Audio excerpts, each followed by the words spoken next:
this is Fidel Brower and this is Hangout with Fidel, where I come with amazing content on lifestyle, beauty, entertainment and fashion. So today's video is all about the money talk. As we all know, in every serious relationship, whether it's going to lead to marriage or it's going to lead to something substantial, like something that it's going to try lead to marriage, money directly or indirectly plays a major role in making that relationship solid. And today I'll be talking about splitting bills. Like, when it comes to every relationship, one person cannot carry the load alone, because trust me, it's heavy. One person paying for water, paying for the basic amenities, paying the children's school fees, providing for your daily meal, doing a lot of all these things. It's not easy. If you think it's easy, carry it. Imagine a man or a lady carrying that role, that responsibility of caring for your husband or for your wife and your kids as well. And sometimes we have families coming here and there to collect money, do this one, do the other one. So we all know that, as you can see, all these things all about money. Like, money is there to always keep things going. So today I'm talking about the options of how to split bills with your partners and make life a lot easier for you. Because when you split, it depends. You can try to split it 50-50, 70-30, or anywhere based on how you guys earn at the end of the month. So it's really important, because this is a topic that everybody's supposed to dive into. It's something that is very important, and it's something that you have to really look into. So when it comes to splitting bills, it's not something that one person is going to be involved. It's something it's a partnership. That's why marriage is something like marriage is all about partnership. Two people coming together to achieve a common goal. So when it comes to, I know that money, anything that has to do with money has to do with mental. You know, the mental energy connected to money. Like, some people don't want to talk about that, but we have to face reality. Wake up from that slumber, and you have to just know that everything about this life is money. Most of the things about this life is money. If you want to look good, money. If you want to live well and live right, it is money. So baby girl, baby boy, you have to wake up and now give that thing a thought. Like, yes, give it a thought, because money is good. Money is good. Okay, we all know that money, anything that has to do with discussions about money, has to do with a lot of mental energy. So some people are not yet ready to process it. You might maybe bring up a gist about it and be like, no, leave it. But I want to tell you that, baby boy, like, if you want to live that good life, like, if you want to bubble, it has to do with money. If you want to live right, money. If you want to look good, money. So it's a discussion that everybody is supposed to dive into. And we all know that marriage or a solid relationship is all about partnership. Like, the two of you have to come together to think alike, to set a common goal, to reach a common goal. So that's why it's really good for you to come split things into two, because one person, I keep on saying this stuff, one person cannot bear this load alone. Like, imagine you with the present situation of Nigeria, the economic situation of this country, like, you are bearing these things alone. No. Do you know how much school fees cost? Like, do you know how much people pay every time for their children's school fees? Like, it's much. We're not talking about the food. When you go to the market nowadays, people don't even write lists anymore. Like, you go to the market with money, anything it can buy, good and fine. So money talk is something that at least it's realistic. Yes, that's what I'm going to say. It's very realistic, because you have to come to the terms that everything about this life is money. Going to the hospital for good health is money. Getting your what you want, like, you might see something you really want, to get it is also money. So that's why it's good for you to have a plan for this money that is coming in. Have a perfect plan for it.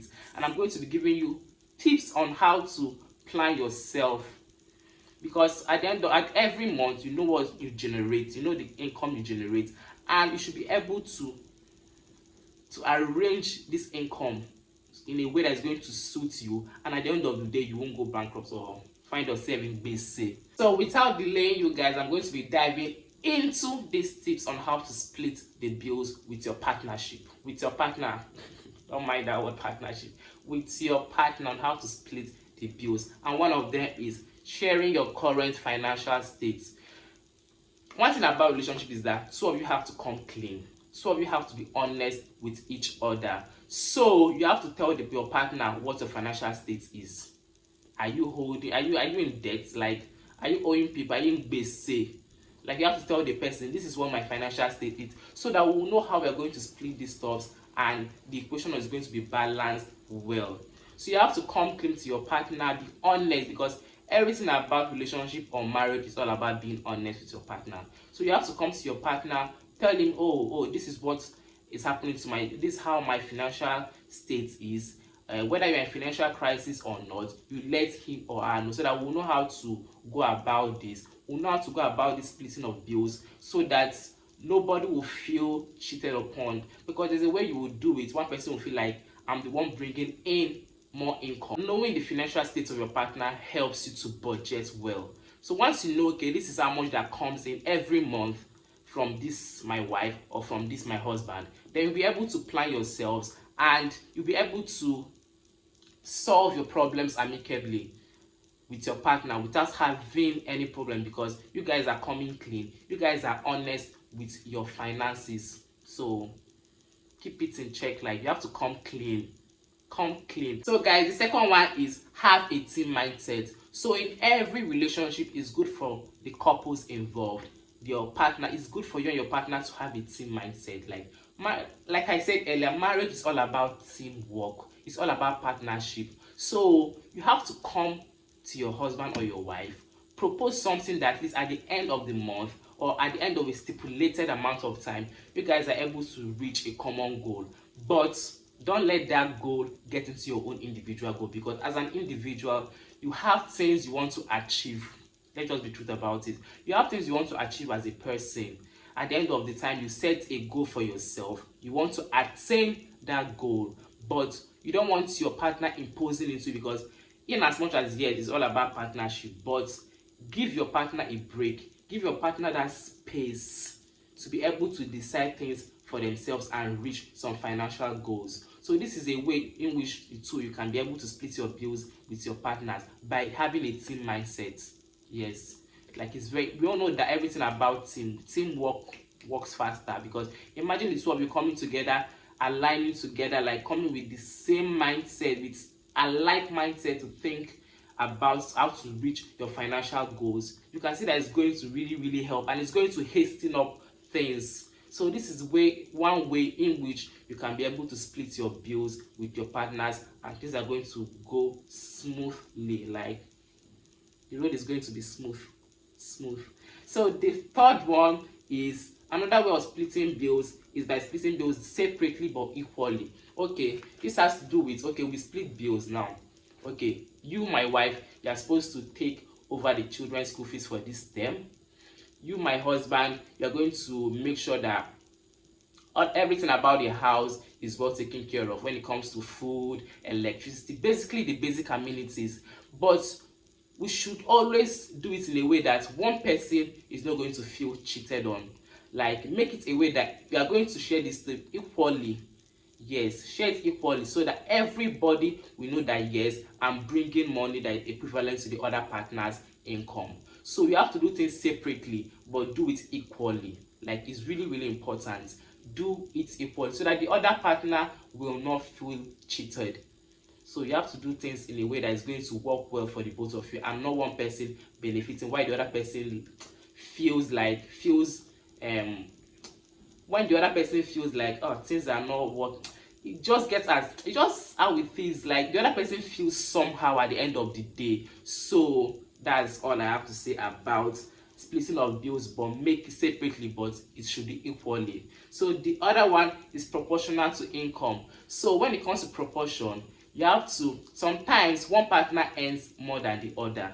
Yes, it happens. It can be the husband, it can be the wife. It's not a problem. Nobody has been bad from, okay, you have to earn lesser than. No, you might be doing a job that makes you earn more than your husband, but it should not even be a problem in that relationship. It should be a thing of joy that at least one person is progressing. We're all progressing, but progress sometimes comes at different levels, but that shouldn't be a problem. So when it comes to this, when one person is earning more than the other, that's the proportion. You have to balance it. Anything has to do with balancing of the equation, you have to make it balanced, that at least even if your husband is earning 50, you're earning 50, or your husband is earning 60, you're earning 40, at least level it up in a way that two of you are going to put on a scale of balance, that two of you are going to at least feel that yes, we all contribute equally. And when it comes to this proportionate splitting of bills, one partner might, okay, the person earning more might just suggest to you, okay, since I'm the one earning more, why not I be bringing the major part of this whole thing, or why don't I contribute more to our daily upkeep or to our monthly upkeep? So it's not a problem, because okay, the two of them already agreed to a setting. You're already thinking alike based on, okay, I earn more, but that doesn't stop the other person from contributing to the success of this man. These are the tips I have to give when it comes to splitting bills. And something prompted this video. So I was seeing a movie titled The Smart Money Woman, where the movie is all about finances, how you're going to balance up things, invest, buy. Some people, most times people don't invest. That's why when it comes to money talks, they feel withdrawn, because you don't, as an individual, as an adult, you're supposed to reach a goal. You're supposed to set a financial goal for yourself, that okay, at the end of the month, so amount of money comes in, okay, this is how it's going to go, this is what it's going to go into. Because bear it in mind, money is like spirit. So once you are spending it like that, spending it, what's your plan for the future? So mind that every money that comes into your account every month, any income you earn, have a plan for it. So because this plan is going to help you in what I just gave you, the tips I just gave you in splitting bills between you and your partners amicably, so that problems will not arise. Because once you have problems, once you set your goals right, your financial goals right, well, auntie, things go dey move smoothly for you. So as an adult, your financial state is supposed to be very healthy. It's supposed to be, your financial goals are supposed to be aligned well. Like, plan yourself well, so that because my friend used to tell me every time, Ebuka, always save for the rainy day. And back then I don't used to understand what she meant by that. Ebuka, always save for the rainy days, until I started seeing her. She has an account where she drops, at least be intentional about it. At the end of the time, drop something into the account. At the end of the month, drop something, because there might be some times when something arises and you need that money like ASAP to do something as quick as possible. But if you don't have plans at that time, how are you going to actually have something to back up your plan? So we all have to, like, as an adult, you're supposed to supposed to set a financial goal for yourself, so that whenever things come up, you can be able to take care of it, like sharp, no wasting of time. So this is still what's sticking with Fidel. Please don't forget to subscribe. Some people just come, they just watch the video and like it, but you don't subscribe. Like, why? Subscribe so that you keep getting notifications whenever I post anything on my YouTube channel. Like, please subscribe. So this is still Fidel Bro and with Hang Out with Fidel, and I will be coming back with more and more content.